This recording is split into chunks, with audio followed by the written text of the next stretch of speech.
around the world in how many days? 80 days. Now we're going to do around the world in 30 seconds. Okay, so let's start with the closest. Those who are from Asia, please stand up. Asia, please stand up. Wow. Okay, great. Thank you, and have a seat. Now those from the Middle East, please stand up. Cool. Great. Okay, have a seat. And those from Africa, please stand up. Wonderful. Welcome. And those, have a seat, please. And those from Europe, please stand up. Cool. Okay, wonderful. And please have a seat. And those from North America, please stand up. I'm standing. Great. Thank you. And have a seat. And those from the Caribbean, please stand up. Wonderful. Thank you. And Latin America, please stand up. Welcome. The Caribbean and the Latin America, right? Okay, great. And of course, the furthest from us who traveled very, very far, those from the Pacific, which includes Australia and New Zealand. Thank you. They traveled very far to get here. Wonderful. Thank you. So around the world in 30 seconds. We're gathered here today, uniting young people and leaders of civil society and faith traditions from around the world to envision what would be an ecologically and socially sound society. What would that look like? And also to explore the foundational values to sustain this kind of life. Okay, so we'll start off with a sacred invocation. I would like to invite Tiokasin Gross Horse. Tiokasin.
Tiokasin is an award-winning flute musician from the Turtle Island.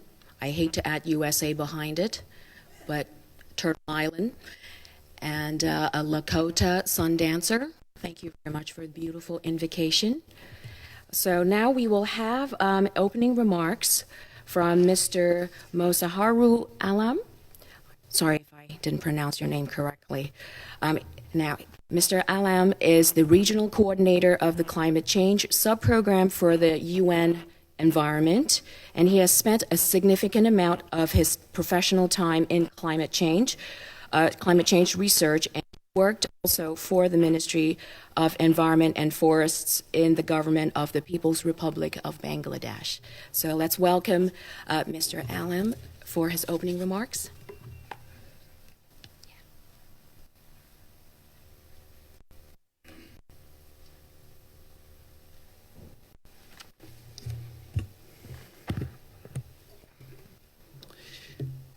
Good morning.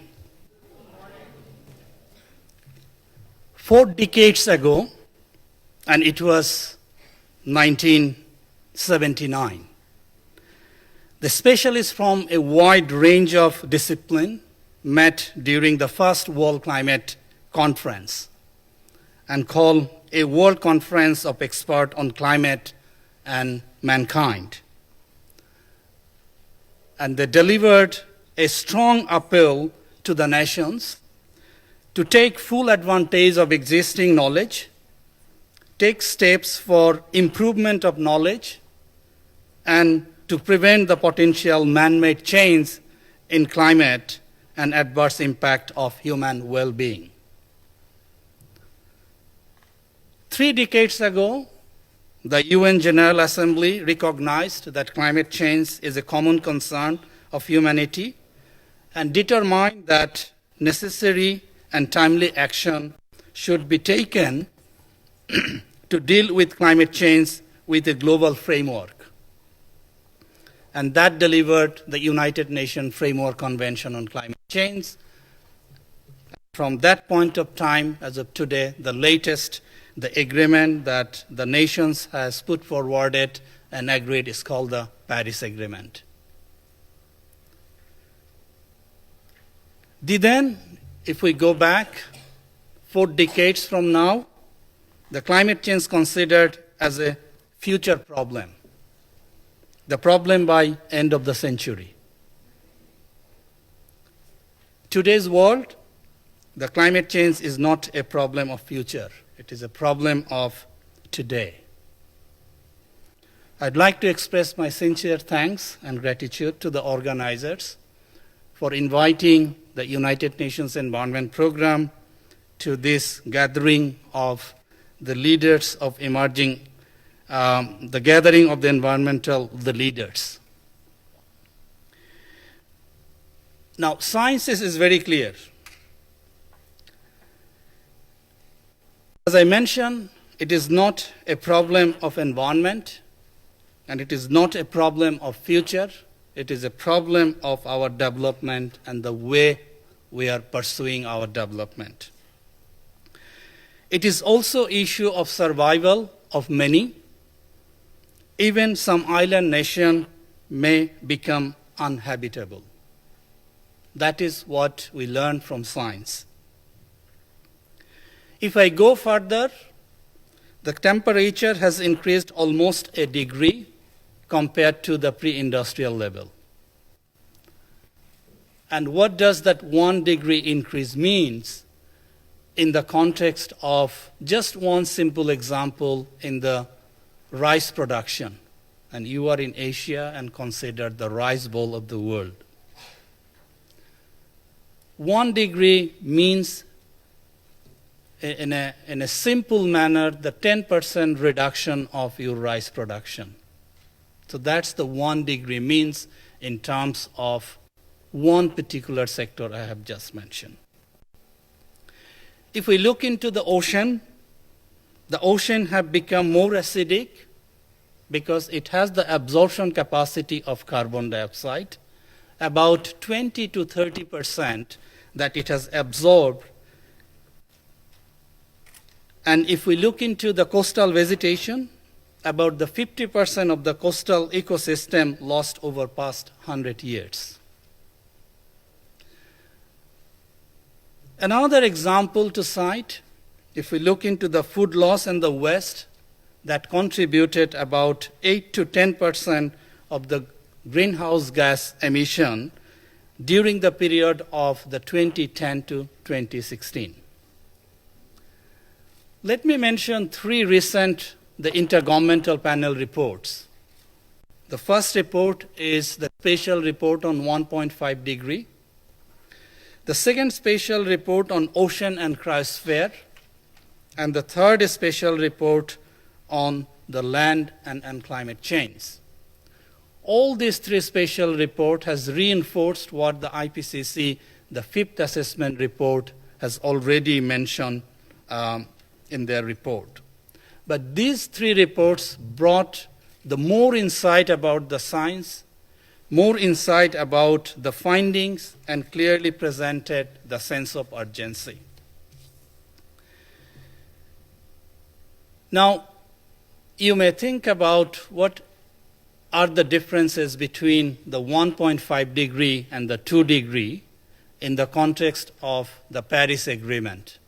In the Paris Agreement, it talks about the nations will take actions to keep the temperature rise below 2 degree and will aspire for the 1.5 degree.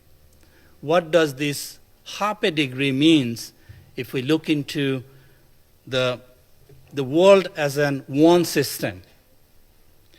This half degree means is the potential irreversible impacts, particularly if we look into the ecosystem services that we are relying on for our livings, our livelihood, our food. If we look into the science and the actions available, possibility to keep the temperature increase 1.5 degree is still possible, but window is very short. We only have a bit more than a decade. We need to reduce about 45% of the greenhouse gas emission by 2030 if we'd like to keep the temperature rise within 1.5 degree. Even we need to go further.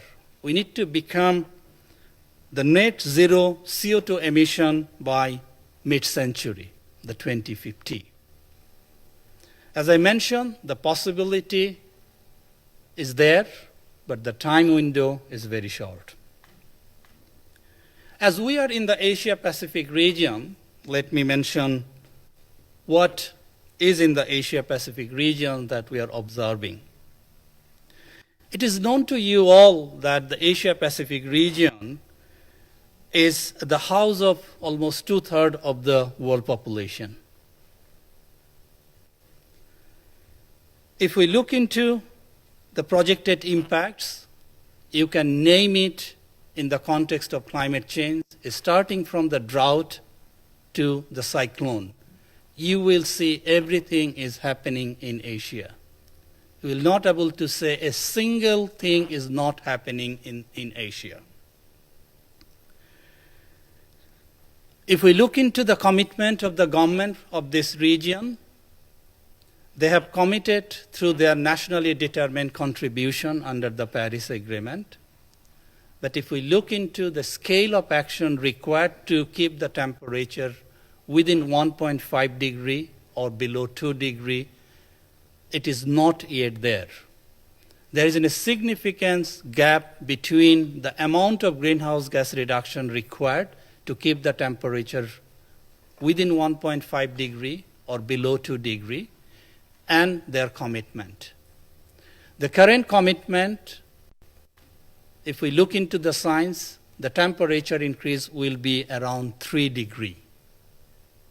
So we need to enhance our action, and we need to convince our policymaker to take action without further delay.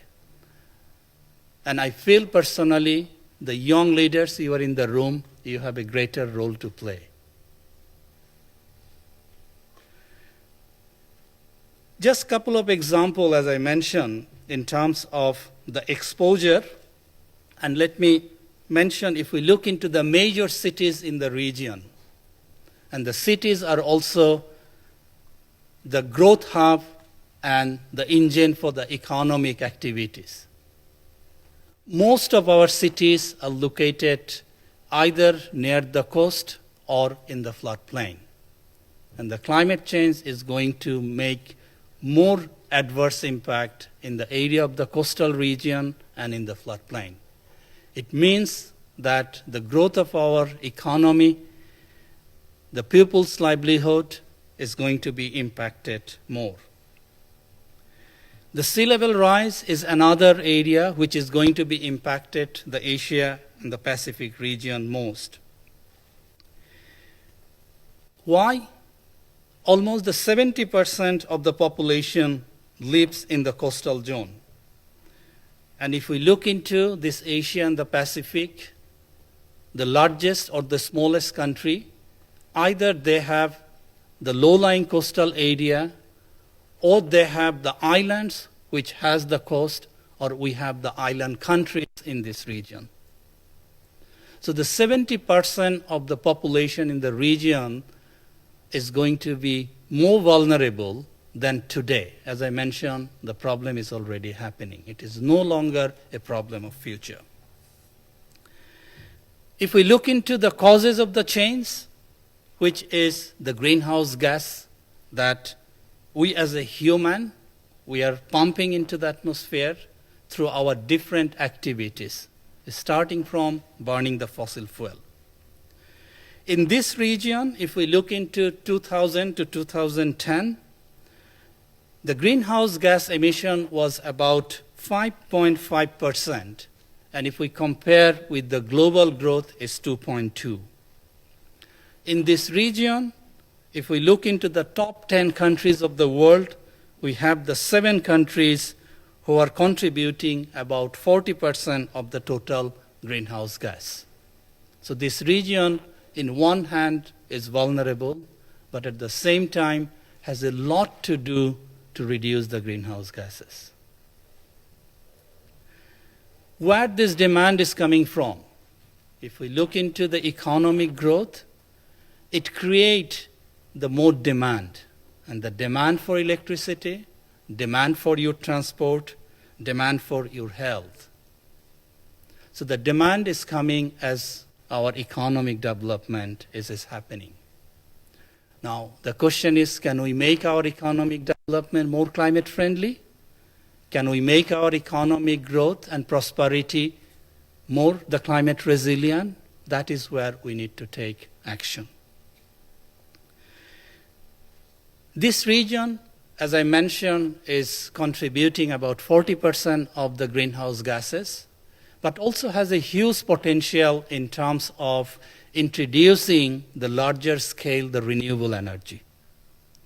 We have huge potential to increase the energy efficiency by introducing the electric car, mobility, the changing the household appliances and making those appliances more efficient, that we call the energy efficiency.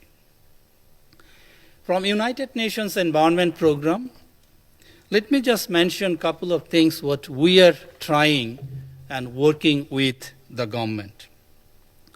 One area considering the vulnerability of the countries in the region is helping them to prepare their medium and long-term adaptation plan.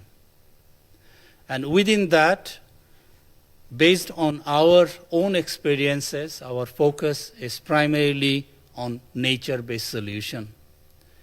Many of you may have attended the EDGIS, the Climate Action Summit, where the government of China and the New Zealand has launched this nature-based solution partnership, where the United Nations Environment Program provided the technical support.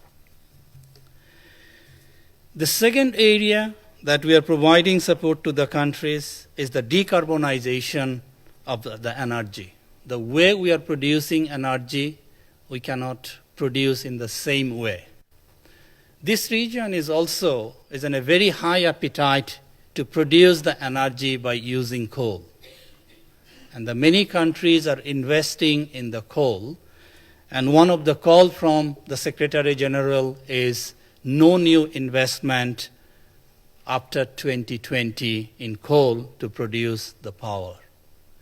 And here I think you as a young leader also raise to your voice that no more the new investment in the area of the coal after 2020. The third area is the implementation of the climate resilient investment. I have already mentioned about the nature-based solution. We are helping countries to pilot this idea and scale it up.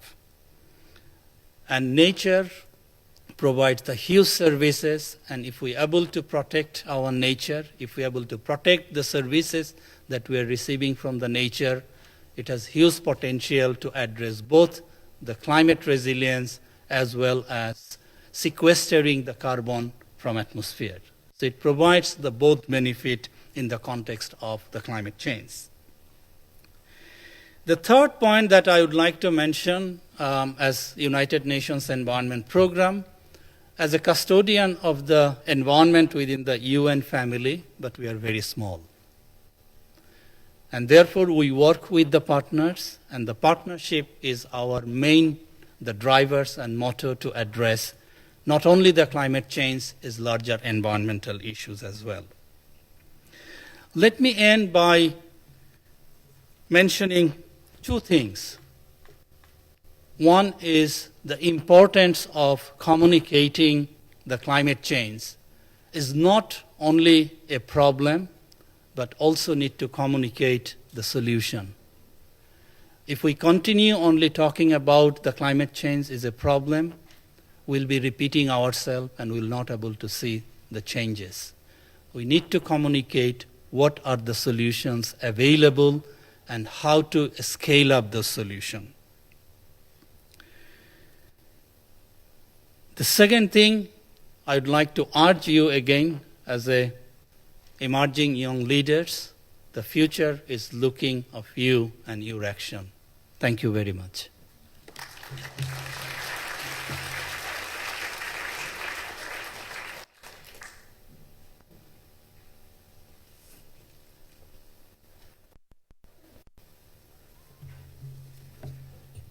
Thank you very much, Mr. Alam. And he's reminding us that climate change is not tomorrow, it is right now. And the problem is, it's also a problem of how we develop. And thank you for sharing with us also what the UN is doing in terms of renewable energies and other programs that they're doing, and how we can all work together to bring about a better world. You also reminded us that communicating climate change is not just about the problem, but it's also what can we do to solve this. Thank you very much. So now we will follow with some welcome remarks from the organizers, and I would like to invite, I think all of you already know Dean Miriam, the convener and founder of the Global Peace Initiative of Women.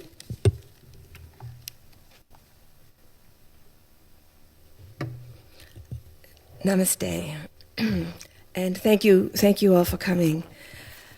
I have many things to say, but the time is short, so I'll just say a few words. First, I want to give thanks to the United Nations. We at the UN and have had a long history with various parts of the United Nations family, and we're always grateful when they welcome the participation of non-governmental bodies. And I want to thank Dharma Drum Mountain Buddhist Association for our long partnership and my deep friendship with the founder, Master Shenyan, who had confidence in us to begin this partnership 20 years ago. And I want to acknowledge that today is a very auspicious day to gather here, because in the ancient tradition of this culture, it is a day to honor the river Devi, the life force of the river. And that's always a very, very important and precious moment. And so as we continue today, let us be mindful that today is the day to express gratitude and to honor the life force, the Devi of the river. So I just want to say a few words as an introduction to the inner dimensions and why we call it the inner dimensions. There are many climate conferences around the world. I've been to many of them. And they focus on the outer realities of what's happening. We focus on the inner. And when we gather, it's not just to give voice to the human species, but it's to give voice to the insects who are disappearing, to the birds who are disappearing, to the fish who are disappearing, to the whales and the dolphins who have ingested so much of our plastic, to the forest, to the mountains, to all life forms. And I don't mean that intellectually, conceptually, or metaphorically. I mean that in a very real, deep way. Every species, every life form has as much right to life as we have. And as a human species, we have forgotten this incredible truth. And we reclaim this truth that every species, every life form has as much right to life as we do. I don't see how we can truly generate the changes that are needed, because we have a huge endeavor before us to change course, and it's a big shift that we have to make, and this has to come from an inner knowing, an inner wisdom that we have to awaken. We have that potential, we have that ability, but a first step is knowing and connecting deeply with the other life forms that are going through what they are going through. And so I hope, as these young people as you're with us for these next few days, that this can become a reality for you, and that you can deeply connect with what is happening on the inner plane, and deeply connect with your own ability to go through this transformation. That's just a brief introduction to what's going to take place over the next few days. And I hope we can reflect on this. It's not just words. It's going to involve a deep reflection and a deep going inside. And some of that will be painful, some of that will be joyful. But it's a process that we do together. And I deeply believe that the new model that has to emerge is one of partnership. We cannot regenerate life. We cannot regenerate ourselves unless we have a true partnership with the other species and the other life forms. And so it's this partnership that we have to reflect on. What is this partnership? What does this all mean?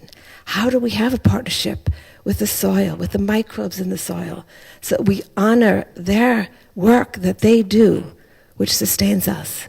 So there's much to talk about in the next few days, but I don't want to take time from the conversations that are going to take place. So thank you again for joining us in this important gathering.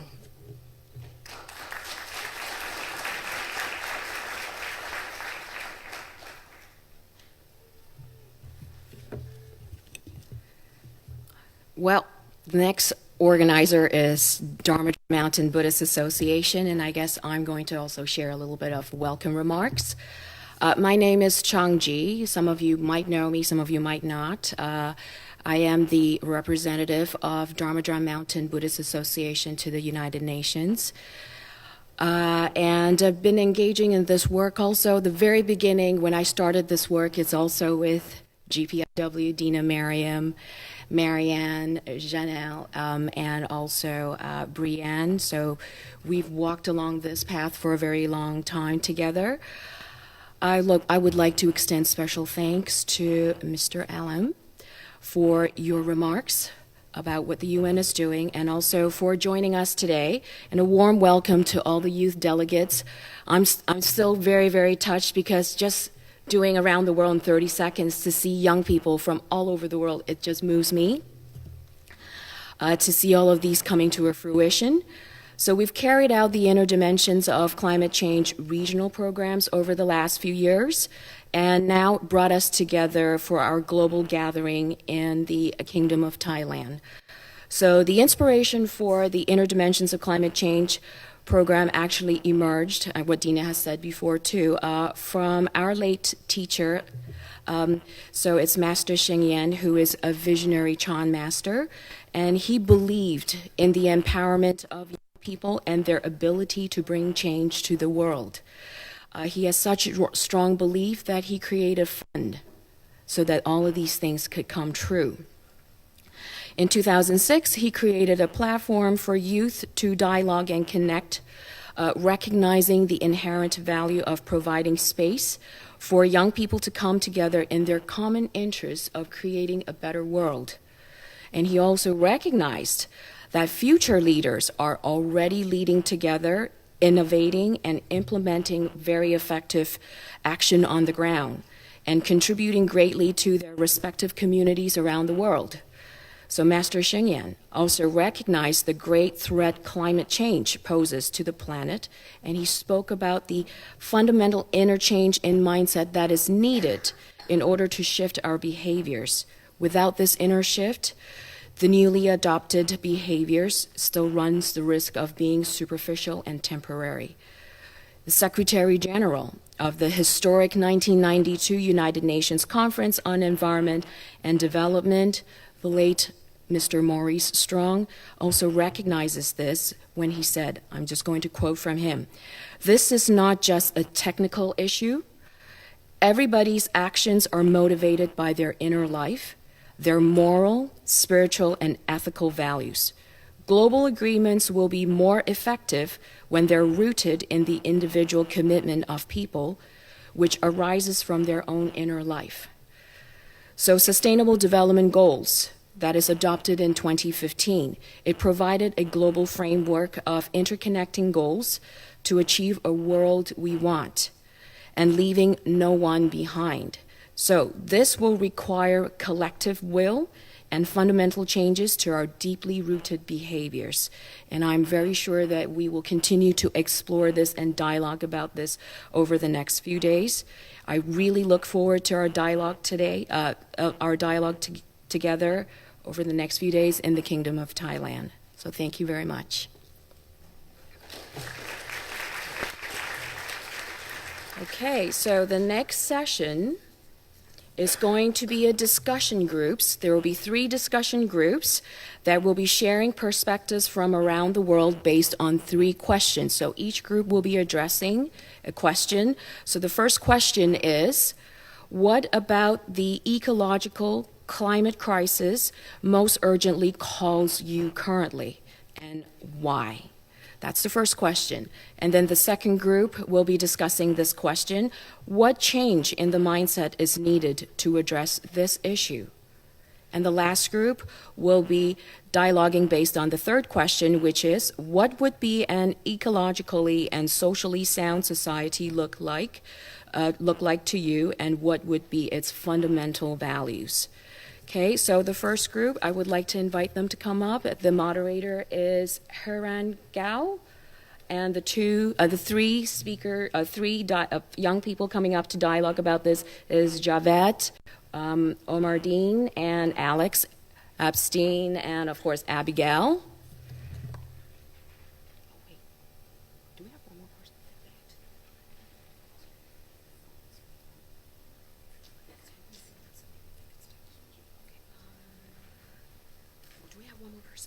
I'm sorry, we have one more person, Rompai.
is a really difficult question for ask. Difficult question for answer. Thank you. I'm sorry. I'm a little nervous, a little bit. This is my third language, so if you don't understand anyone, just give me. So,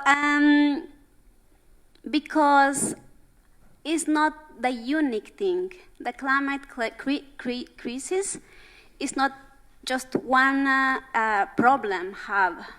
I think if we open our mind and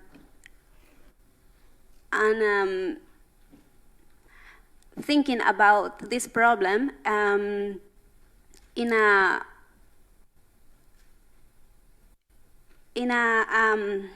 big way, is we can talk about the deforestation, we can talk about the pollution in the water, we can talk about all the ecosystem is broken, each part is broken. So it's really difficult for me take one for where we start. So,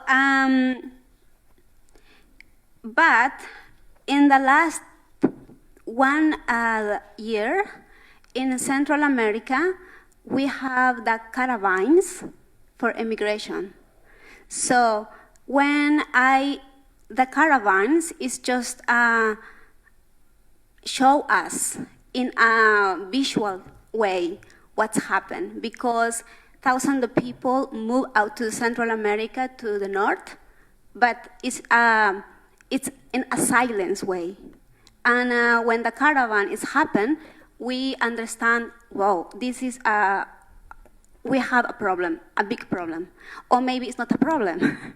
So for me, because I live in a small village, and some people take the decision, move out to the community, and for me is why they move out to the communities. So because in my country, the agriculture, that is the first activity we do, and the climate, the change to the climate, it's really touch us. Because we have a land, maybe, but we don't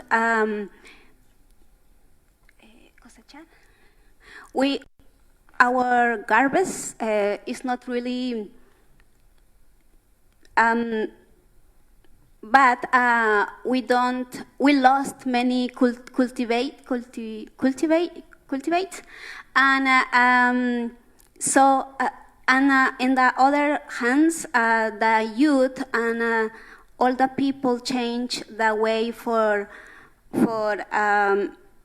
life. So I think if we empower the agriculture, because they cultivate food for us, and it's really important if we can start with that. And I'm from to the lake Atitlan, and we have big problem with the pollution in this lake. So that this other thing is really touched me, because I feel my first element and all my connection with the earth, with the environment is the water. And for me, if we have more sustainable and resilient communities, but the answer about this, how we can start with this movement in our community, is the connection with the expert, with the local wisdom, and how we can involve and work with the local people for make a vision for the community. Because what is the progress for us? What is the sustainable for us? What is the development for us? And how we can make our a big and deep and more holistic way for do this. And I think if we have this connection with the expert, with the communities, but it's just not the expert do say this, you need to change that other one, but how we can really have a deep and good conversation and communication for do something really important and relevant for the community too.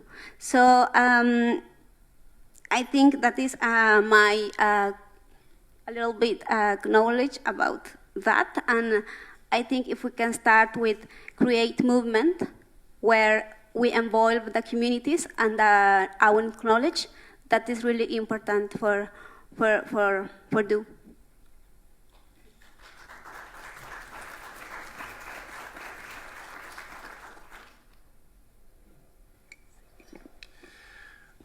I agree. It's a really challenging question to choose one aspect. So I'm not going to. Sorry. I think that the more time I've spent with the land and growing food in particular, the more I find myself learning lessons from the soil more than people often. And particularly with compost. I've fallen in love with dirt, which is totally not what I thought was going to happen when I stumbled into this work, but that process of what we consider to be waste to become the resources for new life and for that cycle to continue, I think exists on all levels of our bodies, of our cultures, of our planet. And so I think what's becoming more and more urgent for me is a shift in mindset to begin to see those parallels between our inner ecosystems and our external, and not external because we're a part of it, our outer ecosystems. For example, we're here talking about climate change, and I've come to see a direct parallel between the Earth and global warming and myself when I get sick and I get a fever. I think I grew up thinking that the fever was the illness as a kid. I thought when I have a fever, that's the problem, but I've come to understand that the fever is actually our body's natural response to change the climate inside of our bodies to heal. And so when we look at the Earth and we talk about global warming, I see that happening in a very similar way. And so for me, I feel like finding ways to cultivate change in the world and in the environment, there have to be solutions that are parallel directly to the ways that we transform ourselves spiritually, physically, mentally, and then in relation to one another. So yeah, I think it's urgent that we learn lessons from the Earth as much as possible.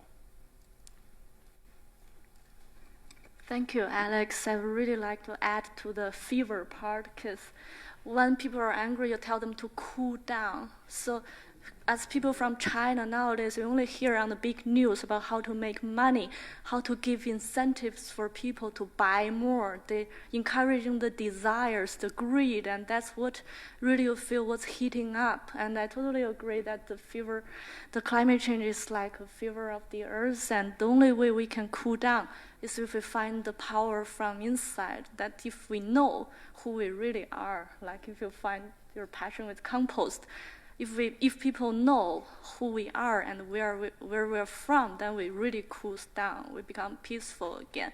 And this is really the place outside the world, the economy and government, we talk about ecosystem services, and we treat nature as something which serves us. We are the Lord and nature is our servant. But here we talk about Mother Earth with Aboriginals. We talk about the sacred nature of our source, and that's what I think GPIW is so special, and I think that's tackling the really fundamental problem of our inner dimension, the moral, the spiritual, and the ethnical aspect, and I'm ever grateful to that. So. Okay, I agree with all of your approaches, and I would like to add to that. I also see the, as I explained before, I see the effects of the ecological and climate crisis in my country, and I think that it boils down to a perceived lack of connection between ourselves and the world around us, humanity and the natural world. And yeah, more or less, it's about this false division that we put up between ourselves and others, ourselves and nature. So you could liken it to if you were to break your finger. Aside from the pain that it would be caused, you immediately know the urgency and feel the urgency to go to the hospital and get it fixed. But if it was a bird that broke its wing, or somebody maybe in another country or far away from you that broke their hand, would you feel the same urgency? So, yeah.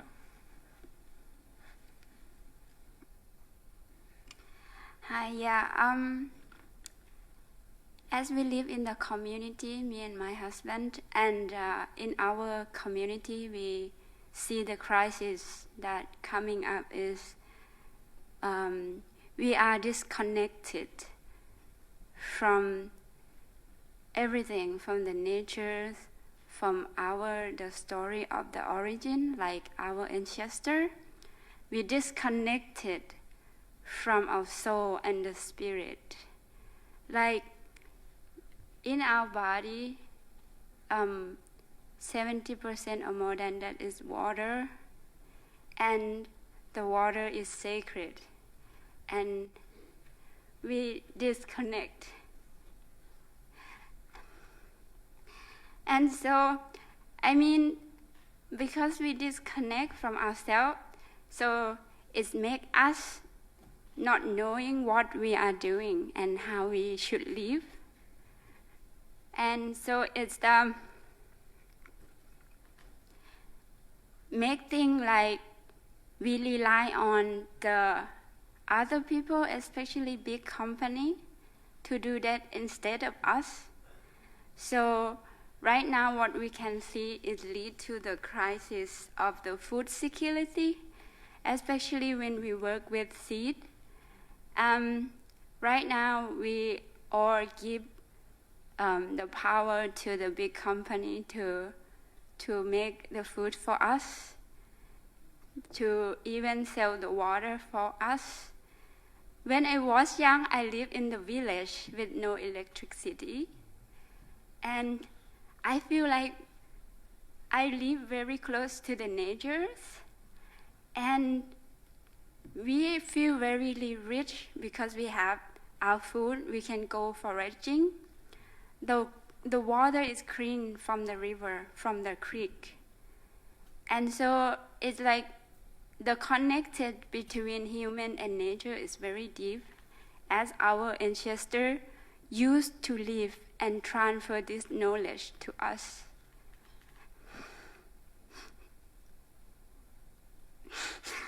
I'm sorry.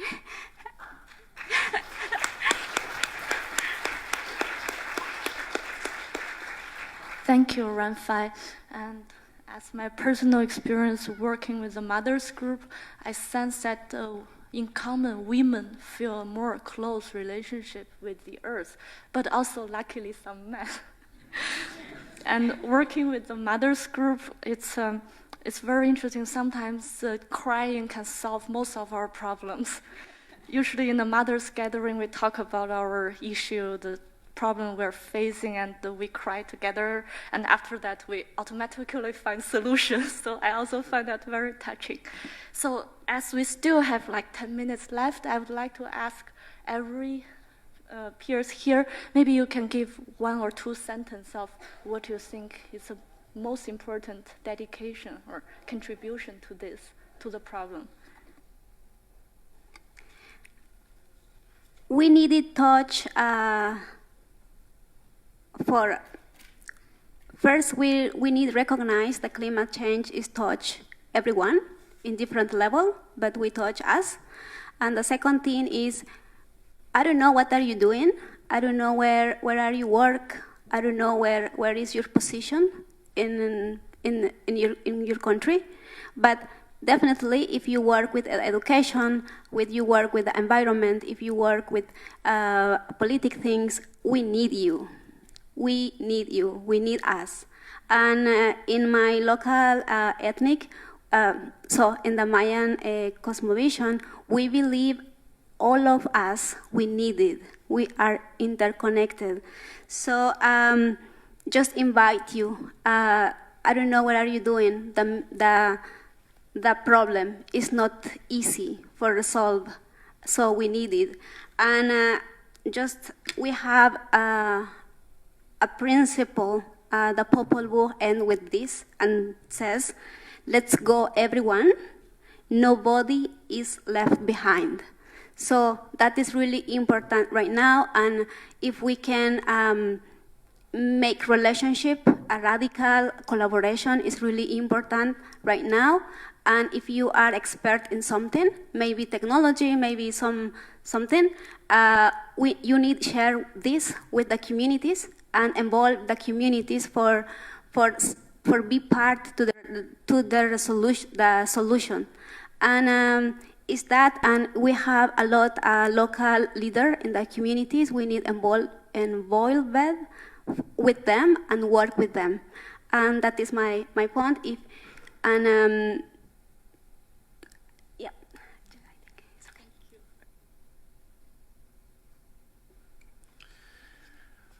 I think that there are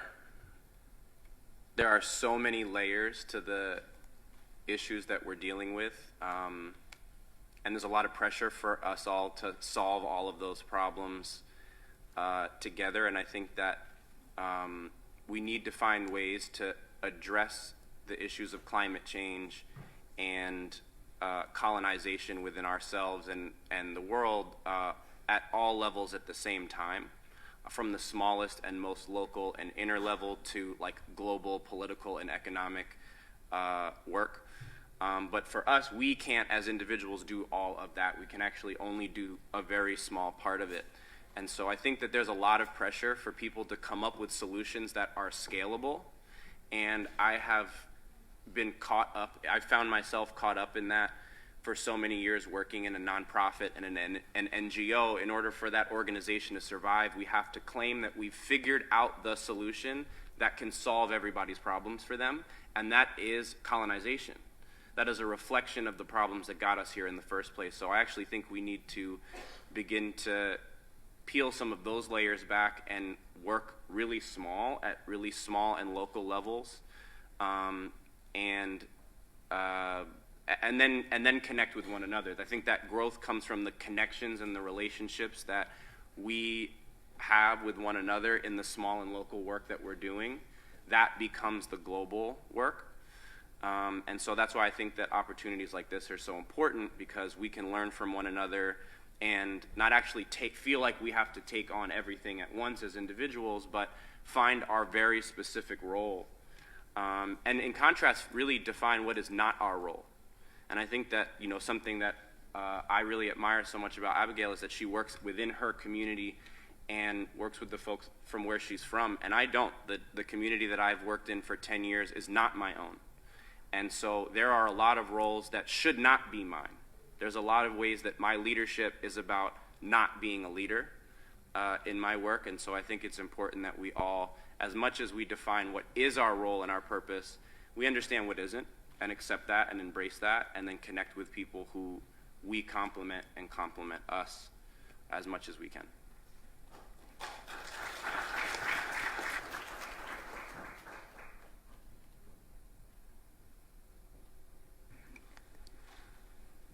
Okay, so I think that the way forward, although this is difficult, I think it is to start on an individual level for us all to develop a sense of connection with ourselves and the world around us, that it may start mentally as a change in mindset or thought process, but eventually it has to merge into or become a spiritual experience of connection with the world around us. And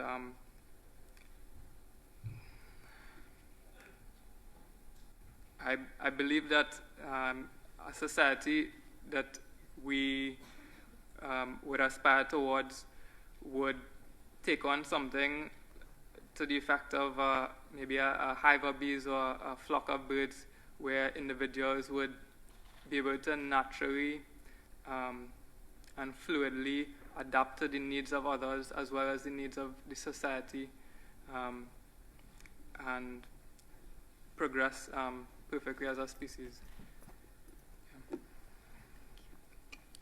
Yeah, I totally agree with Alex. And I want to add, I believe that everyone can do something. And to connect ourselves back to the natures, we need to understand what we can do and be self-reliant and create the community of self-reliance and sharing and bring the diversity back, diversity of thought, diversity of work, of responsibilities, diversity of nutrient in the soil, in the food. And so this is what we can do. And together as a community, I think that will bring, the solution back. And I have hope to bring my kid to the world. Thank you. So, thank you for all of you. And as I really like what Ranfai taught me last night, that being in Pampan, a self-resilient eco-village, she has the confidence to have children. So because it's not easy, many young kids in Beijing, at least, refuse to have children because they don't see any hope in the future, and life is getting so hard and so expensive. And we need to create this not only for ourselves but also for our children. And as a mother of a 3-year-old, I have to have confidence, and we have to make it, because otherwise our children will have no hope. And as a conclusion to our group, so first, I think most important, we need to find our inner ecosystem or our inner dimension where we really find power and solution. We first empower ourselves, and we know where we can find the source and help, so we don't burn out during our work. We take good care of ourselves, and from that, we create self-reliance. We find ways we can work, so we establish ourselves with like-minded people in our own community. And then we become self-resilient to the climate crisis and other social problems. And from there, we help the nature. We work together with nature to restore the diversity the Mother Nature once bestowed on us. It's like every time I heard about ecological compensation, I was getting angry, because it's like as if we can compensate nature for air, for water, for the sky. But anyway, and after that we root in our own community, then we make connection. We work together hand in hand to create a better world also for our children and the future. So thank you very much.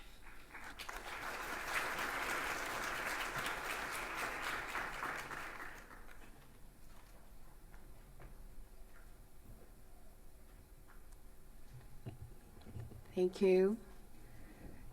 Thank you for the wonderful sharing, and we'll just have a few seconds of just silence to absorb this.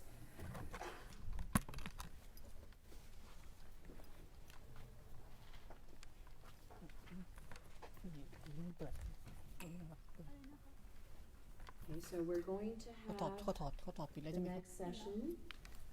Danielle, if you would share with us the Song of the Whales.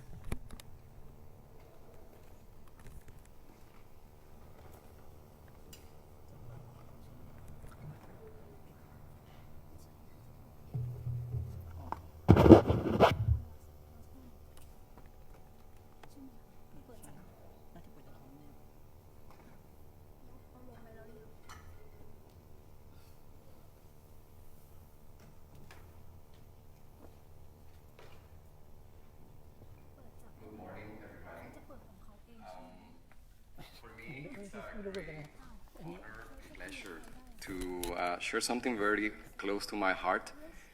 50 years ago, humanity experienced, or at least part of humanity experienced a shift in consciousness. The environmental crisis is not really new. 50 years ago, most of the whales of the world were being hunted into extinction, pretty much all of them. And that was happening rather silently. So it was just, they were just disappearing. And most of humanity were not even aware that that was happening on that scale. And then something happened. A group of scientists, especially one scientist, found certain mysterious sounds in the ocean that were recorded by the military of the United States when they were spying Russian submarines. And they found these mysterious sounds that they couldn't make sense of what was that. And eventually they discovered that they were recording whales sounds that most of humanity didn't even knew that that existed, that whales could sing or something. And then they published those sounds in a disc, like a music disc, and made it available to millions of people. And then millions of people were able to hear what was the sound of a whale, and specifically of the humpback whale, which today we know the humpback whale has the most complex singing on planet Earth, as we know. The only species that can come close to that are humans, and not quite. And just last week was the 50th anniversary of that recording that was published in 1969, which eventually motivated the Save the Whales global campaign, which was probably the first environmental global campaign to have an impact, which in 1972 coincided with the UN Conference on Environment, the first recognitions from the UN that we as humans were having an environmental crisis, which led to the UN Environment Program. So this was a very seminal moment that helped open awareness and consciousness to humans. So to celebrate that moment, I just want to share that sound that changed so many humans, at least a few seconds of it. So we're gonna hear the first recording ever made public on whale sounds. This is called Solo Whale, made public by Dr. Roger Payne. And I would just invite us to listen this with our hearts more than our ears. So, honor to me to present my dear friends, brothers and sisters of the oceans, the whales.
making it difficult for me to talk after this. Okay, so the next group that will be coming up to discuss the second question, what change in mindset is needed to address the issue? So I would like, Danielle, you'll stay there. You're the moderator. Okay, and I would like to invite Riddhi, Ying Liang, George, and Skanda. Can you please come up to the podium?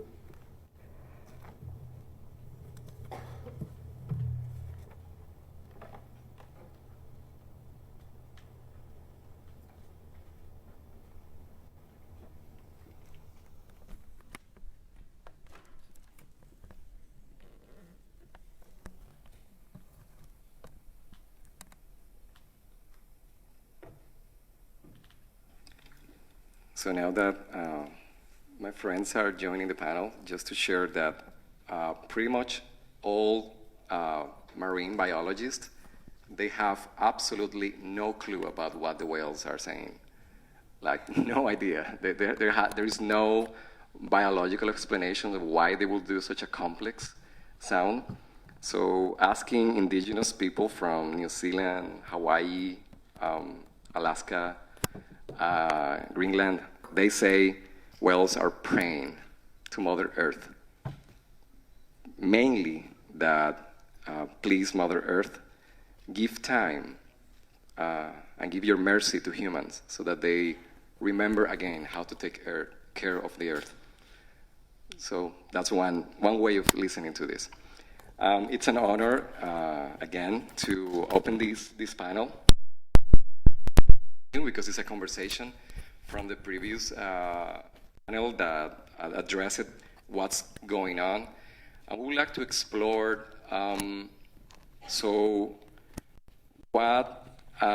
what changes in awareness, mindset, and consciousness should we as humans move to in order to get to a place where we can be in harmony.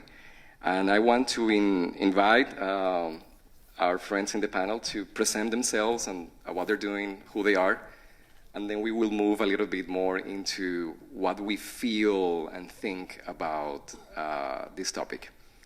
So we can begin with Ying Lian. Hello everyone, thank you Daniel, and thanks for all the organizers who have made this gathering possible. It always feels like magic comes when humans encounter each other, and this is what interests me and what made me feel really alive. And so my name is Ying, and I'm from China, and I'm a city girl, but now I'm living in the countryside. I left China 7 years ago, and then I moved back to China 3 years ago after I really find my connection to my own ancestral lineage and find my connection to my own culture. And I decided to move back to countryside where I really feel I'm alive and with in relation to the nature and with the community I live together. I started learning a transformative learning center 1.5 years ago in the countryside next to an organic farm, and now intentional community is taking root there, and I felt like we are making an alternative world, or I would say we are creating a world that we want to live in, and I'm really hopeful for the future, especially when I see young people like everyone here who are very determined that we have to step forward and to create the world that we want to live in. Thank you. Thank you, Yin. And now we're going to hear George present himself.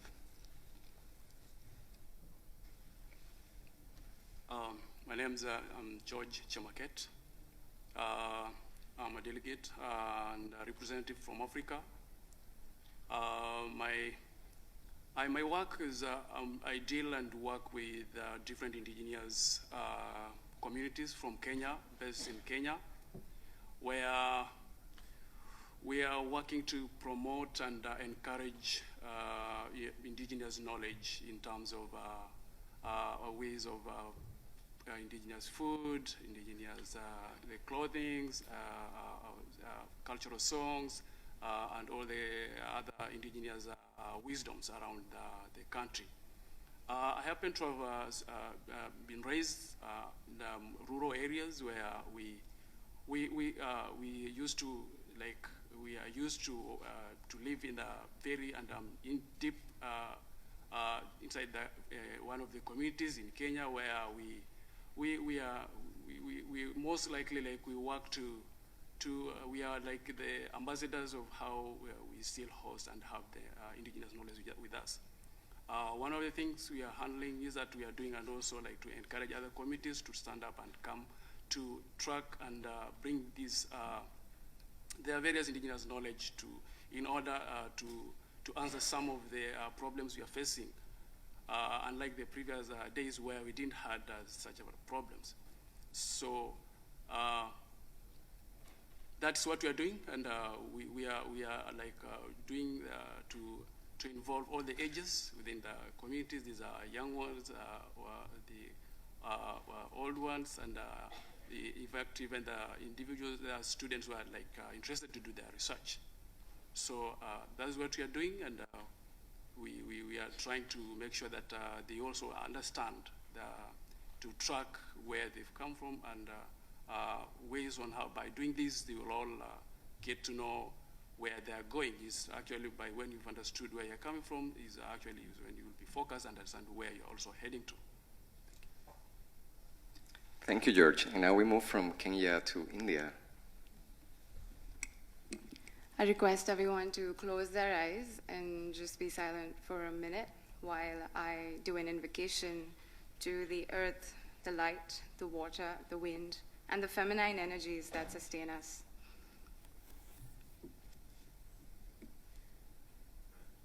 Jai Jagadambe,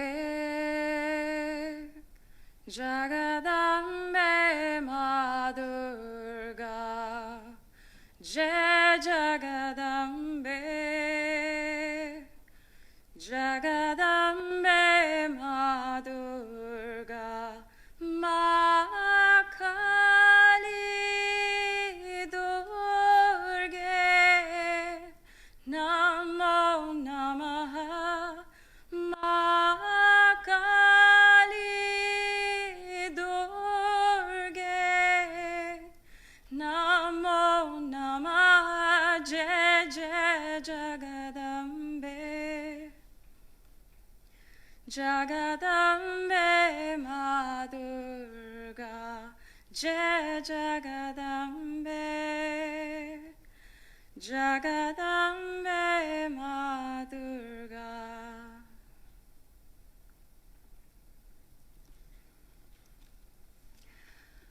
I'm Riddhi. I'm from India, and my core work is to create discomfort in pockets of power which are sitting numb to the realities that affect us, and to create spaces of warmth and dialogue amidst underserved communities, tribal regions, and people who have no voice. My work primarily is in the space of education, but de-academizing it, attempting to shift it away from the marks and the grades and the certificates and the superficial industrialization of it, and to go back to the core values that should have driven it in the first place. The other spaces that I engage with are to create spaces where change makers like me, who are working individually, receive support from the government, and to create dialogues between tribal communities and those in power. And I also work in the space of ecology and sustainability. But when we use these terms, education, sustainability, the problem of climate change, none of these are isolated. I struggle to understand what the word holistic means sometimes. I also struggle to understand what alternate means. Why is the alternate, and what is holistic, and why is it not the primary? So these are questions that I don't merely speak about. I engage with them at the grassroots level, also affecting change with government authorities. So that's where I come from. Thank you, really, for the beautiful invocation and sharing. And we continue with Skanda. Hi. I have a serious doubt that you can hear my heart beating through this mic. Not just because I am nervous, but also because I am overwhelmed. I consider it as a freak incident for me to be sitting here in front of all of you. And every time I see young leader in environment, there's a little bit of discomfort because I don't really know if I can be considered one, to be really honest. All I do is work with a group of children, trying to learn with them some things about environment, and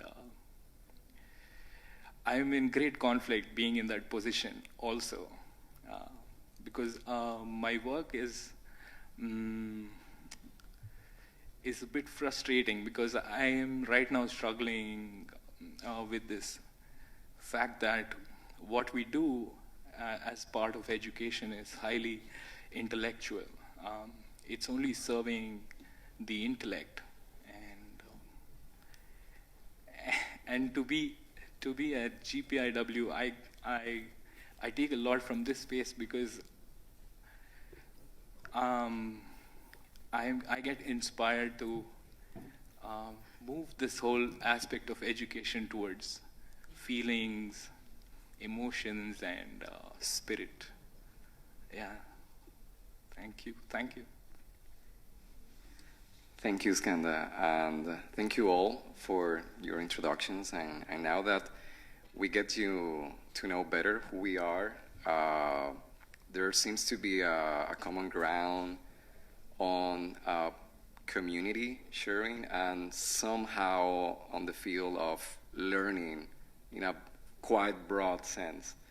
And so from that space, what reflections we would like to share about, okay, so how we assist other fellow humans in a shift of consciousness, awareness, mindset, and what is that?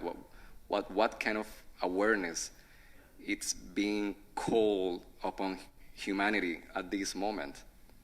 And what have we learned from our personal experiences about that? So we can continue from this circle. Yang, if you would like to share.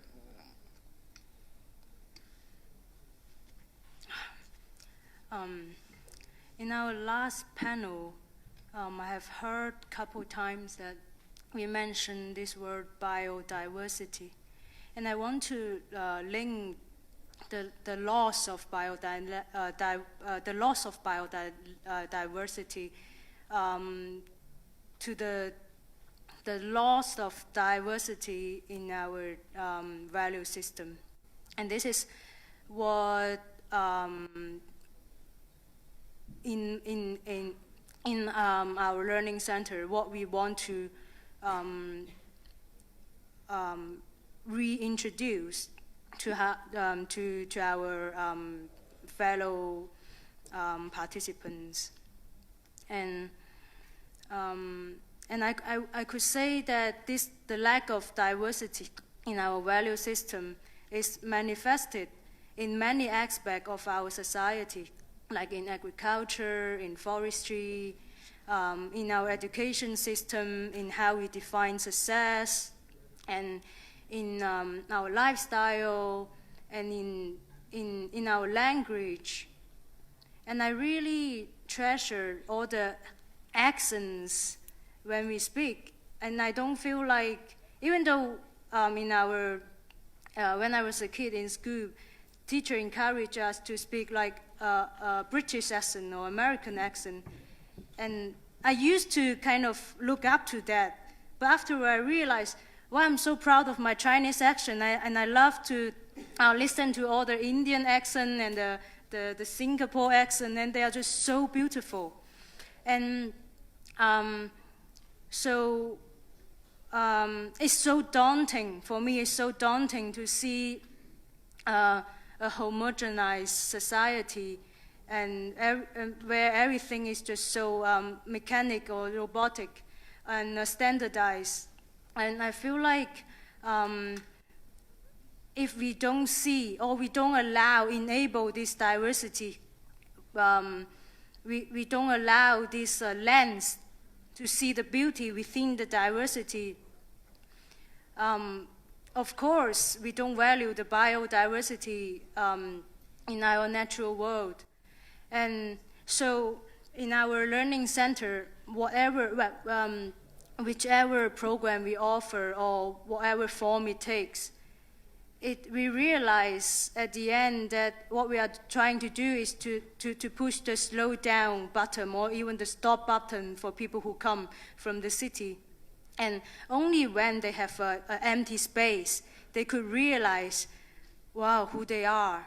They kind of gradually sense that their own gift, their own role in the world, and they retrieve their own agency, and they retrieve their own power and strength. And also they see the differences among each other, and where this ecosystem, eco-network with diverse talents and diverse interests could contribute to this flourishing of life itself. And people sometimes will ask me, if they have the freedom to choose what they like, would everyone become more selfish? And believe me, never. They serve more, they love more. They always serve more in the community, and they contribute more. They spend more time with other people, and they can do more like love in action itself. And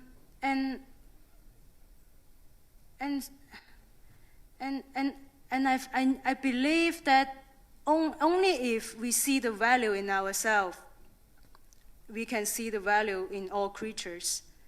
And it is, I don't know why our society really blinds us from seeing our own true beauty within ourselves. And we kind of be put in the treadmill and just follow one certain standard and one certain goal, and we just chase that without really stop and look into ourselves. Like, wow, where's my place in this world, and what's my purpose? And only if we allow the chance for ourselves to look into that, and we create opportunity and space for others to look into themselves, we can really rehumanize ourselves and see the beauty in each other and in this world. This morning, as soon as I left the hotel, and I saw the big tree, the big tree like umbrella, and wow, my heart was pumping. And then I turned left and I saw the beautiful, colorful, a hippie style bus, and I feel like, wow, in front of this so modern and so a grand hotel, and there's a bus like this, and I really see the beauty of these differences and even contrasts. And I think our society should allow and enable more of this kind of a diverse, new and beautiful differences. We should be more embracive, because I once heard that we are not living in a universe, we are living in a multiverse. I think this multiverse kind of, there are many intrinsic beauty in itself that make us alive. And I think there's mysterious spirit or being there that we should allow ourselves to serve instead of just to seeing the world as a big problem that we need to solve. So yeah, let's reimagine a more embracive world that all life could flourish and to serve the mystery. Thank you.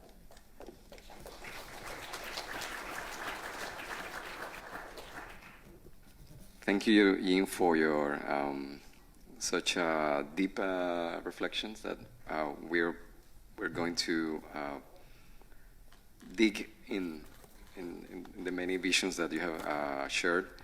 And I would like to open the space for George to share your vision from your personal perspective and coming from Africa, Kenya.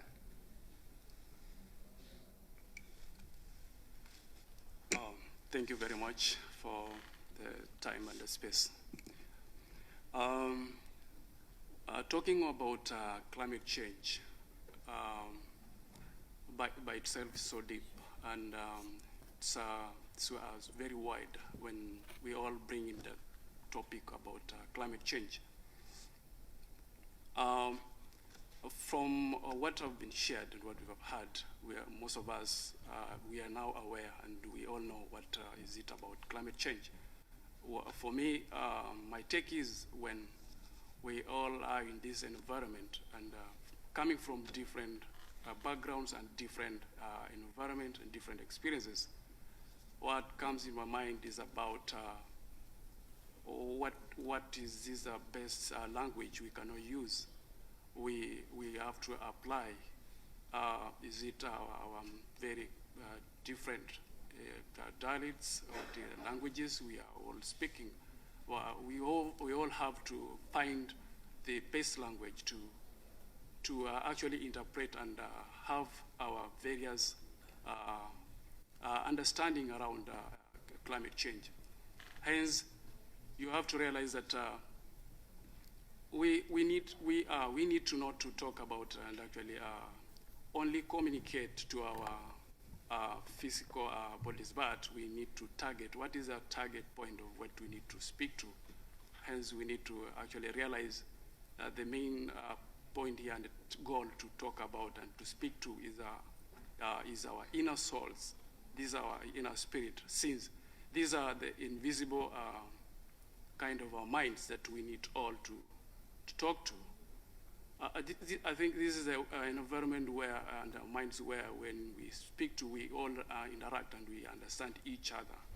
Hence, you find that given an environment where, like, I'm working with the different ages of the community groups, we're working with elders, we're working with the youths, we're working with children, we have to open up and create that space where we need actually to communicate and talk to the different souls, and also not only to talk to their souls, but also to find the best language on how to deliver our message around climate, the inner dimension on climate change. By doing this, you realize that it is a form of ways on how we all need to be given and actually safe ways on how to do this, not by our physical minds, but with our spiritual approaches. And we really have to understand what are the basics that one needs to actually to get under the criteria that you need to use in order to communicate to our different souls. Coming from different grounds and coming from different, like we are coming from different continents, we need to find ways on how to gather and bring all to fragments of different souls of between the gaps that we are all left, maybe, and the areas of what maybe as a result of the damage that was caused by our former, or maybe our previous parents. What am I trying to say? I'm saying based on the work I'm doing, we are trying to trace back and bring the indigenous knowledge, where the host and the main host of the indigenous knowledge are none other than elders. Elders are the hosts, and they are the ones who actually have the knowledge and the wisdom around indigenous knowledge. we need to go back and second interrogate ways on what are some of the things that used to exist that doesn't exist now, in order for us to find and create a better path and a safe space for us to get to know where we are heading to, as I said previously before my introduction. Together, when we all do this, it is one way on how we will get to understand the language, and we will be given the blessings by our former and actually our elders. We only have a little chance, and we are really privileged. We all come from backgrounds where we have elders with us. Let's use and utilize the opportunities of their presence by going back, and this is I'm communicating to, because as I said earlier, I talked of different groups and ages that we are working with in our communities. These are the youths, children, and women group, individuals, researchers, that we need to open up those spaces for them to understand and fish out the message around climate change. And we can only do this when you go back and ask the blessings of our elders. When we all do this and bring it here, we will be safe. Saying this, I come from where we are doing to bring all the indigenous knowledge from different communities, where when we all track this and bring it back here with us, all different wisdoms around plant wisdoms, food wisdom, the cultural ceremonies, they all have the meaningful messages embedded under those activities, depending from where, actually it doesn't choose where one comes from, but they all have one thing in common, where it brings out the message of peace. If we all trust under this, we will be safe and we'll have a better generation. And hence, we as the young ecologists, we all have one responsibility to pay attention and get to hear, grasp, or maybe interrogate our direction and where we are heading to. Hence, we will all get to know what are the basics and the fundamentals of what we are supposed to do in order for us to make this. So if we all get to know all this together, we will grasp and get the different souls. And these are the souls that are in the presence of the destructions we have caused to our Mother Earth by destroying our natural resources in terms of selfish and individual gain, personal gain, or other. Hence, you find that those spirits that we've actually damaged, we've caused them in the process of collecting and maybe getting the source of the materials we are looking for, and actually to use them in our day-to-day lives. They are also like going again and actually they cause some bad side effects, towards our Mother Earth.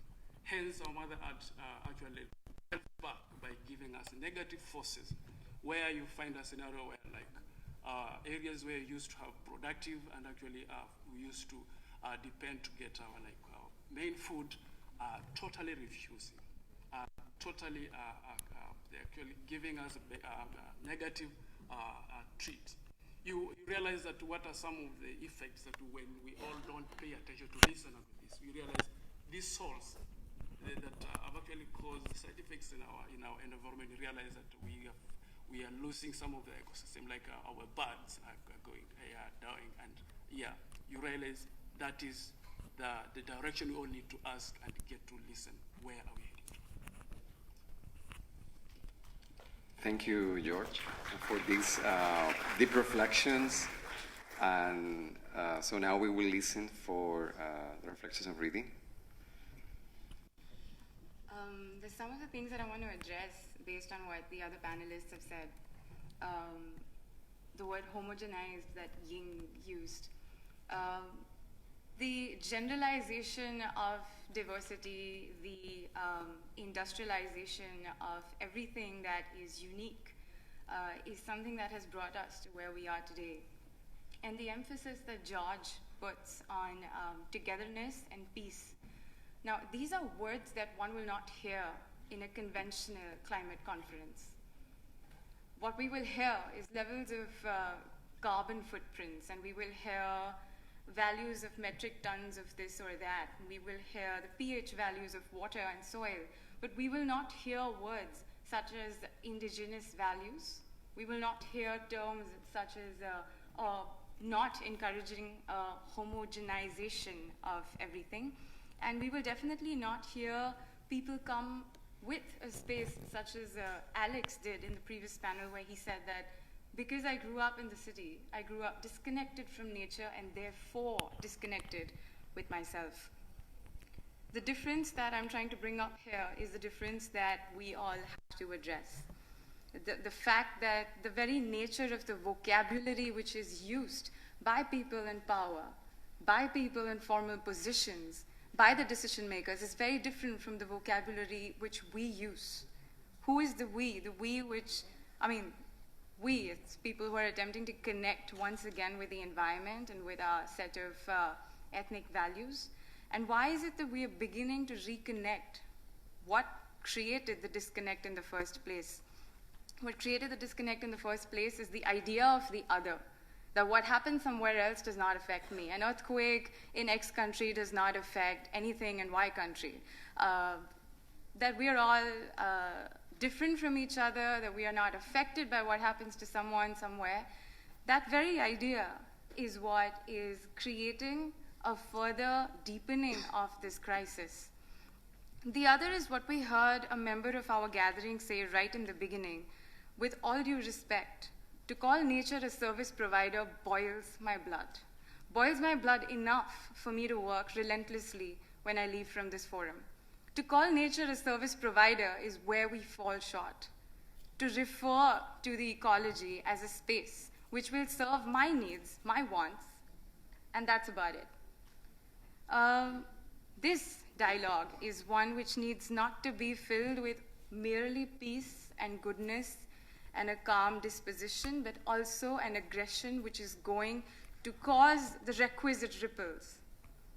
And for that, when the question is about how do we change the mindset and what do we need to change, the only way that we can do it is to believe that, first of all, the mindset is finite, and that there is something beyond the space of the mind that one will have to draw from. What is it which is beyond the space of the mind?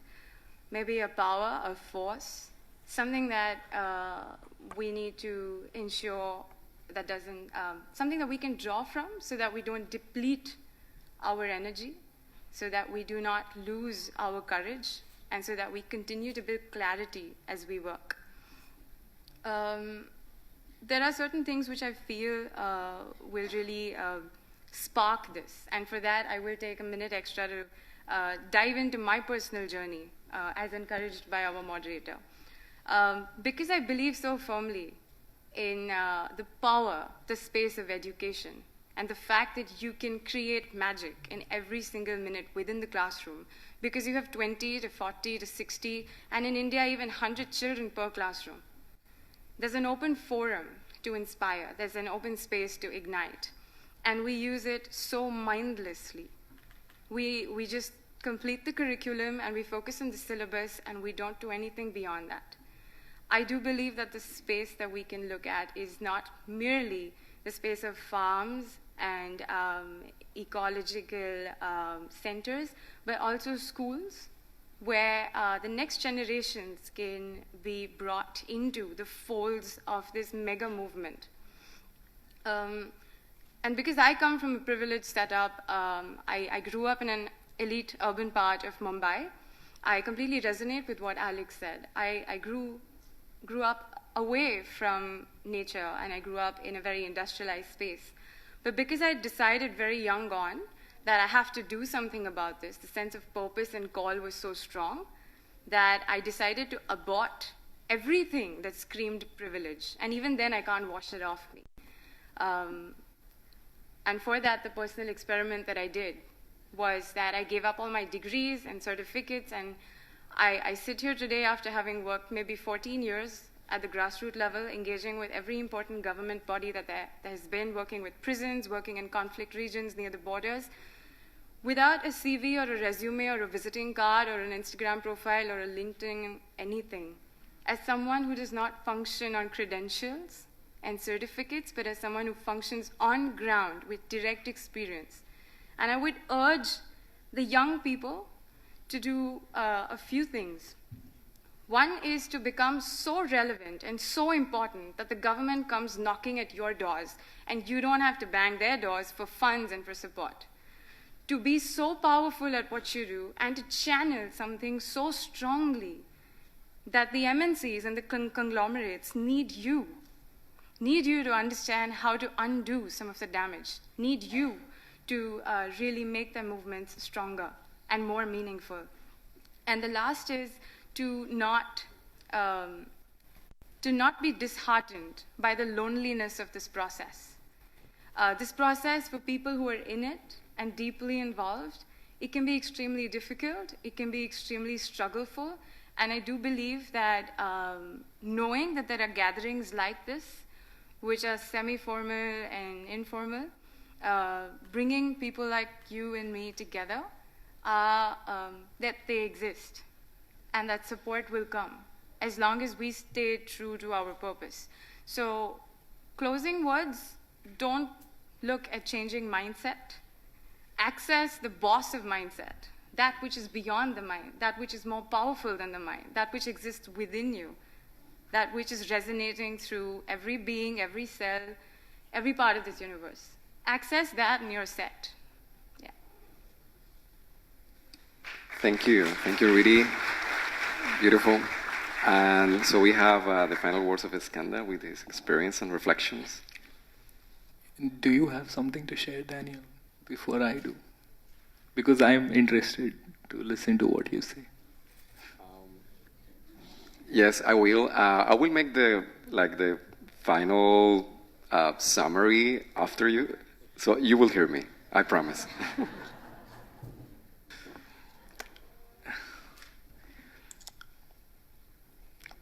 Everything has been said. I only have to repackage what everyone said and sound like I'm saying it.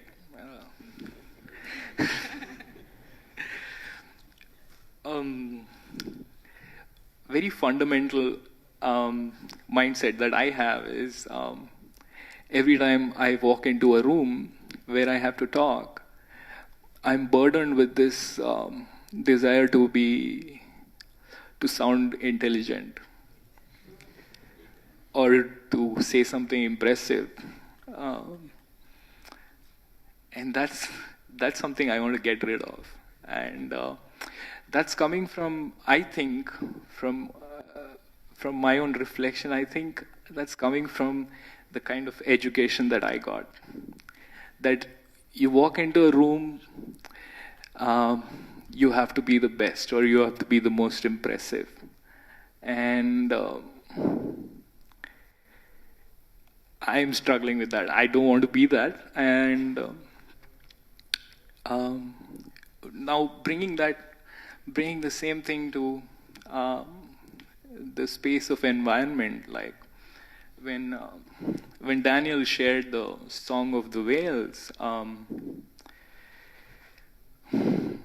it was so moving that it just tells you that whales are really beautiful, and we need to let them flourish just for the fact that they are beautiful creatures. And we have to then we can use science and logic to actually reduce our interference with their well-being or lack of well-being. But I think today the society is more concerned with the science part of it and not the beauty part of it. I don't know how to teach.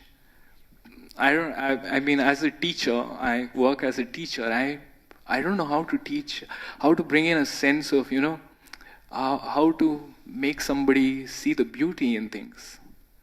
I can make someone see the logic of things, but I struggle to show them the beauty in things.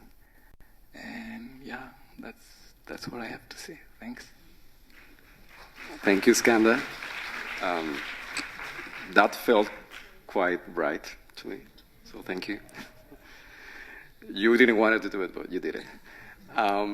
I really, I had some things to share, but honestly, after hearing my fellow panelists, I'm very humbled to acknowledge that just listening to you, I sort of felt that I changed my consciousness. Combining all these reflections from the heart, from the wisdom of your places and your experiences. And I deeply, deeply feel connected to arriving at this empty space. I want to offer that reflection that Yin shared on your community about how only when we go empty we can actually know who we are, and then knowing who we are, we can really be open to the diversity of we all humans. And that comes to George, that you sort of came from the other perspective of, in this diversity of ideas, where do we have our common ground? And I believe that apparently it's like different things, but we're actually talking about the same. Is in this diversity, how do we recognize each other? And you introduce the voice of the elders, of our ancestors, and the spirit world, which in all indigenous cultures is as real as what we see. The invisible world is a world as the one we think we know. And that's so fundamental that we open our consciousness to recognize that there are so many voices and consciousness that we don't listen if we don't open our hearts to them. And really just your heartfelt sharing on all levels, and coming to, and thank you, because you made a better summary than I'm doing. So just acknowledging that by sharing all of our ideas and joining our hearts, we can experience a different perspective. And just by talking myself, I'm observing myself also shifting into a new way of seeing things. And Skanda, your openness and your vulnerability of what you're feeling, it is to come from this inner space of truth. There's no other space where we can actually move on into a more evolved humanity.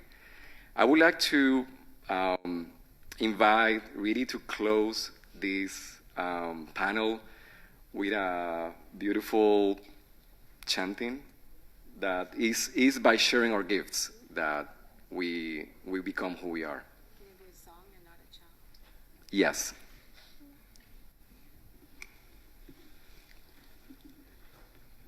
Pachamama, I'm coming home to the place where I belong.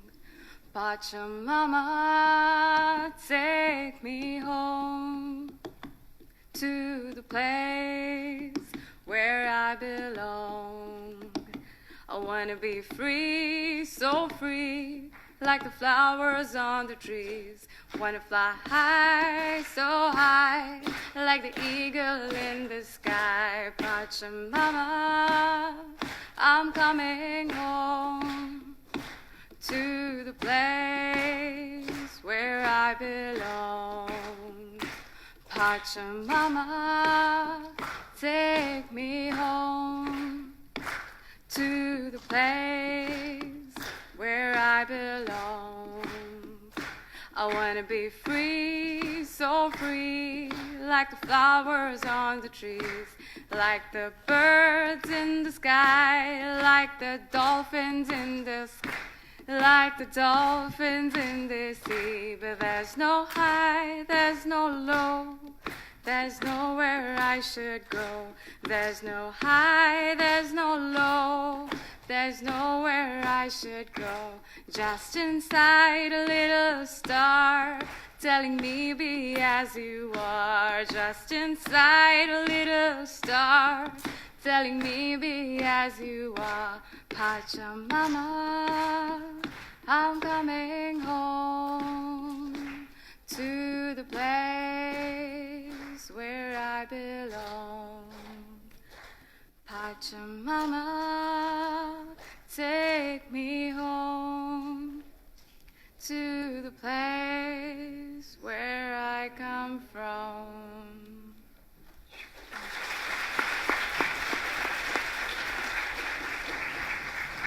Thank you for co-creating this beautiful moment. This is it. Thank you. And now we move from a song to a dance.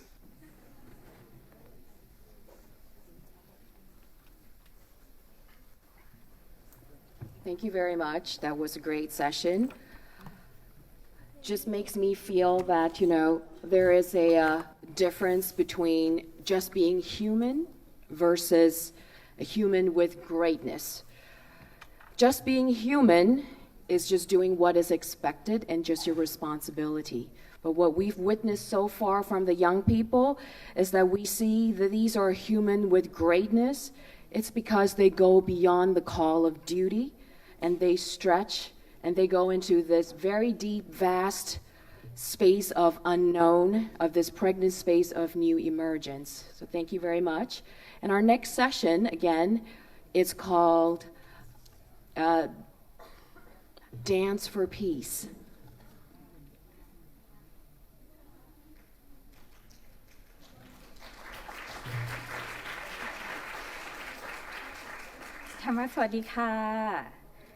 So we have a surprise for you guys today. I feel like this room is very cold and you can hear your heartbeat. If you have the heartbeat, can you hold your hands on your heart, please? So we have the kids from Satien Dharma Satan.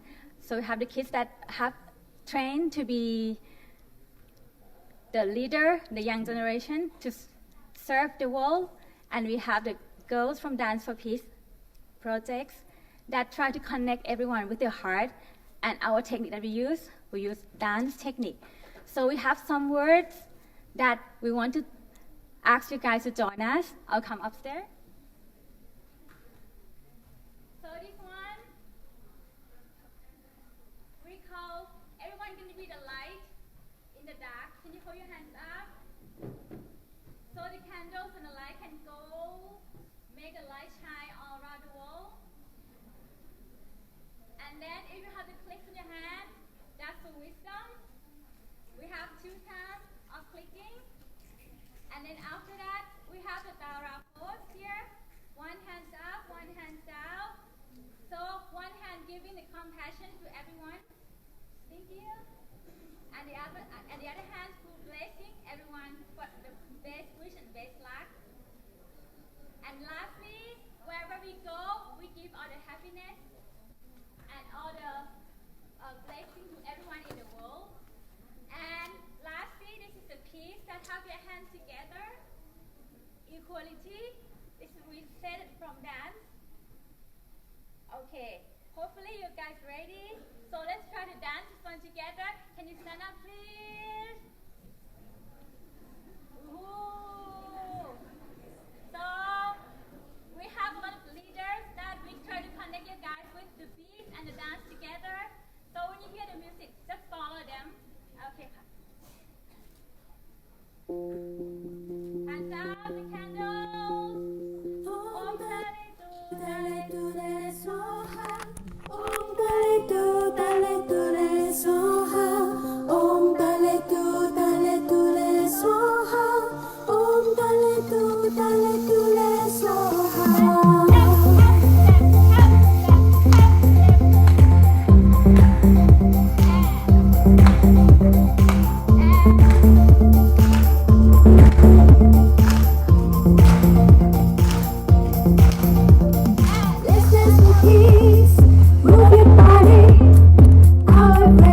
We'll grow our hearts together like carpet that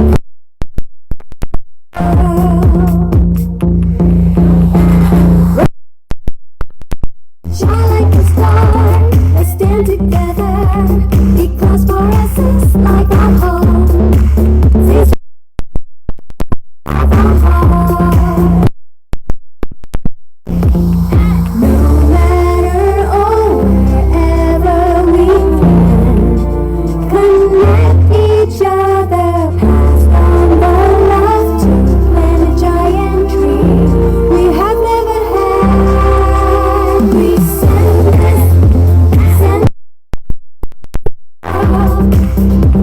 come and dance together.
Thank you very much ขอบคุณค่ะ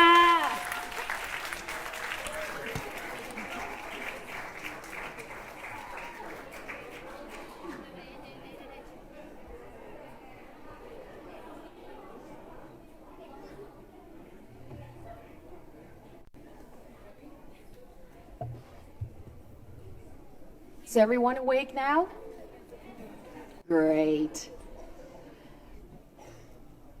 Okay, so now we're going to go into our third discussion group, and the moderator is Nitashanti. All right, and the discussants are Ganga, Elias, Crystal, and Mehir.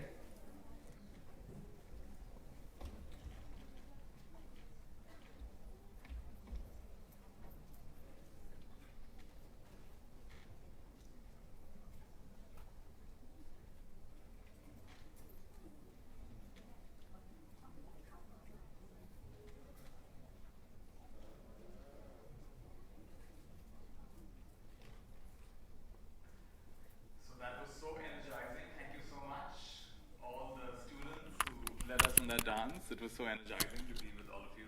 And it's so nice when we can tie in, thoughts, words, and actions all together. This is what we're looking for in this world. Not just thoughts and thoughts and thoughts, but thoughts and words and actions, mind, heart, and body all coming together.